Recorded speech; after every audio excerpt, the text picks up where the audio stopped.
Today we're talking about douchebags. We're gonna unravel some of the music scene's most hated musicians. Why are they hated? Are they forgiven? Where are they now? A few trigger warnings. We are going to be talking about violence. But before all that, we're gonna be talking about a meme. Yeah, that's right, Nickelback. Nickelback is hated worldwide, but what did they do to deserve this? Well, because the guy before you hated them, and the guy before that. The reason why they're hated is because they just got too big. Back in the prehistoric radio days, Nickelback's song How You Remind Me was everywhere. Imagine flipping through your radio stations, your only source of music if you don't have CDs, and you just hear the song over and over again. Imagine what the early 2000s went through when Nickelback just never shut up. But what really got everyone to talk about them so viciously was when this comedian fella on Comedy Central cracked this joke. No one talks about the studies that show that bad music makes people violent. Like Nickelback makes me want to kill Nickelback. So enough people saw it just to start ragging on them. They started obliterating this band with the memes, jokes, videos, and not just on the internet. Rolling Stone magazine refused to put out a good review for the band because they just didn't like them. And the shitty part, the band's music isn't even all that bad. Like, yeah, it's butt rock, but it's still catchy and pretty okay. But because hating them was such a huge part of like internet and even mainstream culture, no one decided to give this band the chance. A lot of people roasted the band and hated the band without even listening to them. They just ragged on them because it was funny, it was cool at the time. So did Nickelback deserve to hate? No, they didn't. And where's the band now? Well, they're still active. For the world's worst band, they're actually top 500 on Spotify, so they have to be doing something right. It seems like the fame never got to their head, but the same thing can't be said by the band Never Shout Never. More specifically, Christopher Drew. Christopher Drew was vocalist and guitarist of ex-band Never Shout Never, starting off as a solo artist, but eventually moved on to a full band. He had a huge impact on emo and scene culture back in the day, influencing not only people to pick up a uke or guitar, but also influencing their fashion and even their diet, because he was a vegan and wouldn't shut the fuck up about it. But here's what went wrong. Christopher Drew did an interview with this loser named Brian Stars. At the time, Brian Stars was loved by hundreds of thousands of emo kids everywhere, interviewing a countless amount of bands, asking like ridiculous questions. Instead of asking, hey, when's the next album coming out, he would ask these bands, if you were a star, what would your star name be? My star name would be Rizzy Vizzy. What about yours? But the viewers ate that up. They love these interviews. Give me more interviews, Brian, please. So when he did this first interview with Chris, holy, it took Brian's YouTube channel to extreme levels. It was a huge move for Brian's career, and it was nothing but positive for both Brian and Chris. Fast forward a year later, Brian made this title and thumbnail that was very obviously clickbait. No one really thought anything of it. Fast forward another year later, and Brian Stars had the opportunity to be on the New York Times, and obviously that's huge for his career. So who's the best person to interview for this New York Times article? How about the guy that made him super popular? Christopher Drew. And once the interview happens, it went to dude, it was horrible. One of the first things that came out of Christopher's mouth was this. I think I heard about you starting some rumors about us that we broke up. Nah, dude. Yeah, I definitely saw that on the internet, man. Why are you doing that? No, I was commenting on your alternative press magazine. Yeah, well, we definitely didn't break up, man. I don't like false rumors being started about us, you know? The entirety of the interview was just straight up awkward, so Brian Stars decided to speak up about it. I gotta ask, because I drove 7 hours for this interview, but are you mad at me because of the Rest in Peace, Never Shout Never video? Seems like you are trying to make a mockery of all the bands that you're interviewing. Like how? What am I doing? Just these questions are ridiculous, dude. We don't really want to talk about this type of things. We want to talk about our art and what we're doing because these guys are real musicians. I don't know if you know that. I mean, let's just wrap it up, man. I'm just being real with you, bro. I love you to death. I appreciate what you do. But, you know, from now on, dude, go in with a different mindset, dude, because this is not the mindset we want to be interviewed in. We want somebody who's going to, you know, dig the truth out of us and not dig a bunch of bullshit out. And that's it. Love you guys, you fans. This is for you, not for this guy. Well, I think we have our answer. Never Shout Never has definitely changed.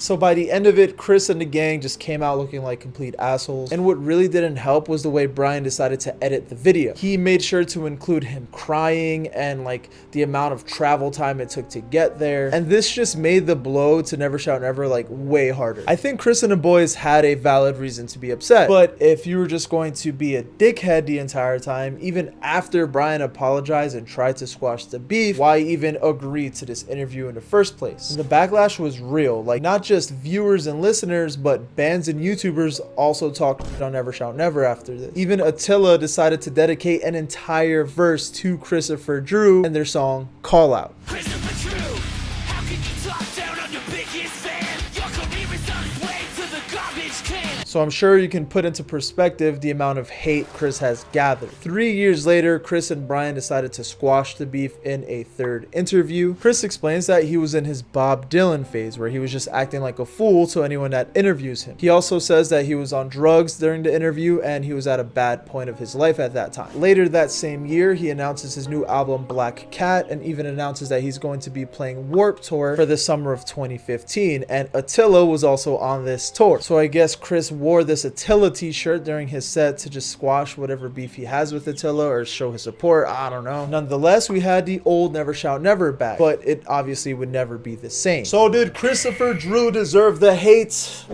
Yeah, I think so. If you're gonna act like a dick, you deserve to be treated like one.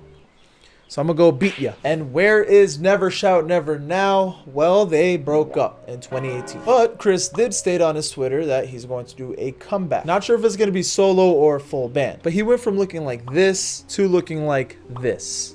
That's crazy. Attila didn't just call out Christopher Drew, but they also called out Johnny Craig, who's next on this list. This is probably the most vocally talented we have on this list. He has this natural born talent and fit like a glove in the band he started called Dance Gavin Dance. This dude was loved by many. He sounded like an angel, just busted a fat load in his mouth.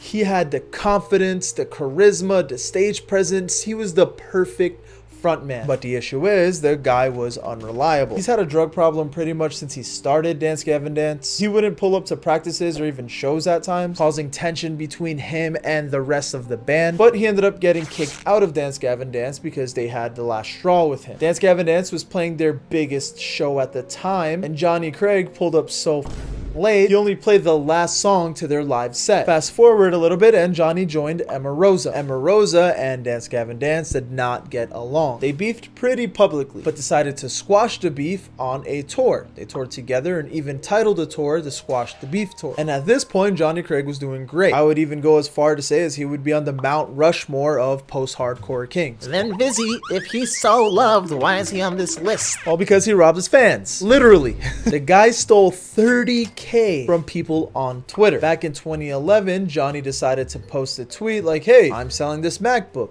Who wants to buy it? People messaged him saying, hey, I want the MacBook. Johnny goes, sure, send me the money. Then he takes it and dips. I think the worst part was there was no real repercussions. Rise Records, who have been extremely supportive of Johnny, by the way, decided to pay back all the fans that he scammed. So jokes and memes about MacBooks pretty much took over the scene. So now Johnny is known as the douchebag scammer.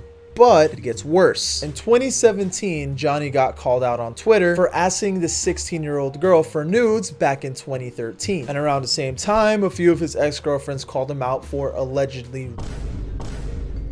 and being violent, even stabbing the wall a ton of times with a knife. And one of his exes even states that he held her down and jokingly tried to shoot her up. I'm gonna assume it was heroin that he tried to shoot her up with because that was his drug of choice. Now, after getting called out from all the nonsense, you'd imagine he'd just cut the shit out, right? Wrong. In 2017, Johnny starts dating Taylor Nicole Dean, a very popular YouTuber known for having a load of pets. She was around 20 at the time, and around 2018, her viewers start noticing she's acting a little funny and there's some bruises on her arm. Fast forward to 2019 and Nicole drops, boom, this banger right here. She exposes everything. She doesn't name drop Johnny, but she admits to everything they've been doing. She says, my ex-boyfriend has been lying about being sober for 4 years, but he's really just been shooting up behind my back. When she found out he was still using behind her back, she freaked out because it was in their home. She says, yo, you gotta go to rehab. So Johnny replies, yeah, I'll go to rehab. Well, you see, I got a little more there, and let's just finish that up. Can we finish that up and then we start tomorrow? I have a good idea. How about you and I finish this heroin together? Huh? Watch a movie, hang out, have a good time, and then tomorrow, clean slate. We both get off of it and we do this together. Now, mind you, she's never done heroin before this point, but she agrees. He manipulated this poor girl that's looked up to him for years, and he basically like came in and just ruined her life, man. She even states that other people that knew Johnny reached out to her and told her like, hey, he got me addicted to heroin too. You better be careful because he's a nut job. So after this bombshell of a video, boom! Another one! Another video dropping even more. I can't find the video now. It seems like she either deleted it or unlisted it or something. But she exposes here and she name drops Johnny, but she says like, oh yeah, when he was high, he was just out of his mind. Pacing around the house, yelling, acting scary and acting crazy. And she even says that he duct taped her feet together, her hands together, and tape around her mouth. Gets on top of her and says, well, everyone thinks I'm a so I might as well be one. Just really, really psycho. Look, man, this Johnny Craig, it goes deep. I'm just trying to scratch the surface because we got other motherfuckers to talk about. But did he deserve to hate? I think you'd be stupid to think he did. Drug addiction is real. And when you're addicted, you're gonna say and do sober you wouldn't say and do. I understand that and I empathize with that. But a lot of this is straight up insane. The MacBook thing, it was kind of funny. Like, whatever, I can forgive that. But everything else we talked about that's disgusting, man. That's gross. If it's true. So where's Johnny now? Now he's doing a lot better. He's being a good person. He just got off tour not too long ago. He's still playing shows and he has a son. He likes to hang out with him when he's home and he mentions how he's staying sober for his son. Hopefully he's not lying. And about a year ago, he did do this big interview with Finn McKenty. He talks about the MacBook scandal and the allegations. He talks about pretty much everything. And I feel like what he really wanted the viewers to get out of it was, hey man, I've never anyone. He's aware that the drugs took over his life and he regrets hurting the people around him, but it is what it is. But you know who's literally hurting people around him with mic stands? Ronnie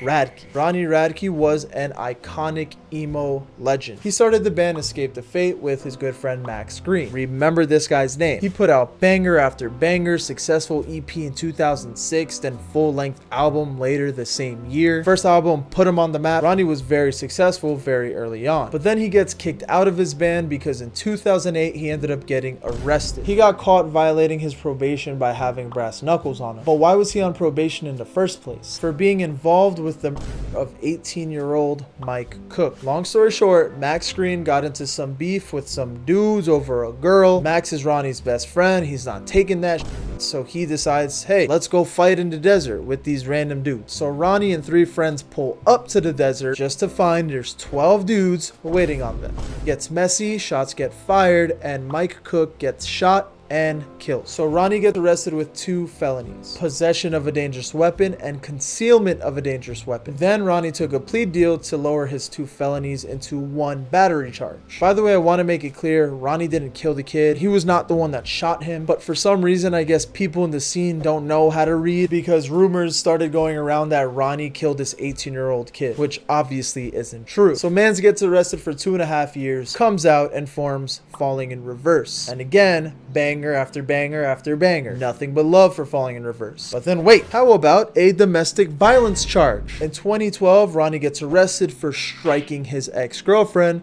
Sally Watts. He didn't pull up to any of his court hearings, so then he got charged for a misdemeanor count of corporal injury and misdemeanor false imprisonment by the Los Angeles County Sheriff's Department. 2 years later, $30K bail, and boom, he's out again. Back on these emo streets. Ready to crush shows, ready to write these bangers, and throw these mic stands in crowds for some reason. Then he strikes this 16-year-old girl on her dome and she gets hospitalized. And guess what? He gets arrested again. $25K bail and an apology later. He apologized for the incident. And I'd imagine he didn't want to hurt anyone on purpose. I think he just threw the mic stand off of being like so hyped in the show and just didn't think that it can hurt somebody. But it's okay, man. Accidents happen. It was an accident. At least there's not like a or something under his name, right? It's 2015, right after a Falling in Reverse show. A 25-year-old woman alleged that Ronnie Radke has